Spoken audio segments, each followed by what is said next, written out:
Hinahanap na ang recruiter ng 20 Pilipina na dinala sa Cambodia para maging surrogate mother kahit bawal sa Cambodia ang surrogacy.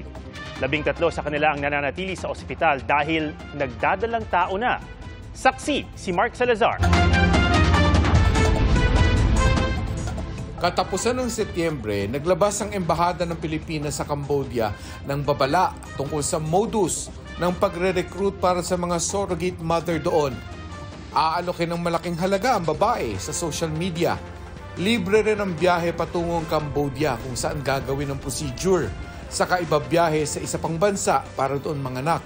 Mula pa 2016, bawal sa Cambodia ang surrogacy kung saan ipinagbubuntis ng surrogate mother ang anak ng ibang babae. At paraan ng ilang mag-asawang hirap magkaanak para magkasupling sila. Kinumpirma ng Embahada, 20 Pilipina ang nirescue ng Cambodian National Police nung nakaraang buwan matapos silang gawing surrogate mothers. Hindi pa tukoy ang pagkakakilanlan na nag-recruit, gayon din kung saan bansa siya nanggaling. Ang recruiter daw na ito ay posibleng peke ang pangalan at inayos ang biyahe ng mga babae sa isang Southeast Asian country. Pero sa huli ay sa Cambodia sila bumagsak. Ang problema, ayon sa ating embahada, yung sinasabi ng agency, we might not even know the physical address of this embassy because lahat sila via social media, kinontak, via email, Facebook. Pinoproseso na ang pagpapauwi sa kanila ayon sa Interagency Task Force Against Human Trafficking. Yung sa 20 niyan, hindi pa nakauwi kasi 13 of them nagdadalang tao. 13. Wala, nasa hospital pa. Kasi surrogate mothering.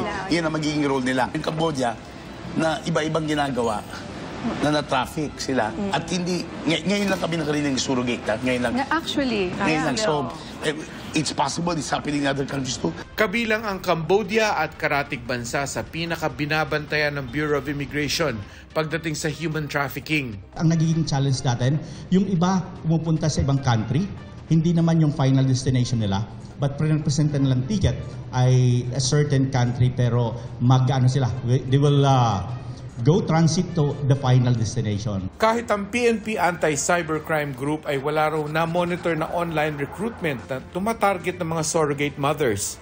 Kutob ng DFA, kinukubli sa mga normal na trabaho ang alok online para may kumagat.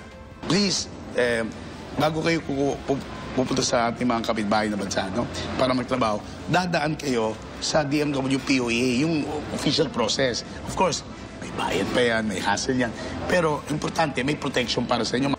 Para sa GMA Integrated News, Mark Salazar, ang inyong saksi.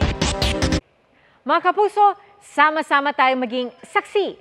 Mag-subscribe sa GMA Integrated News sa YouTube at para sa mga kapuso abroad, samahan niyo kami sa GMA Pinoy TV at sa www.gmanews.tv.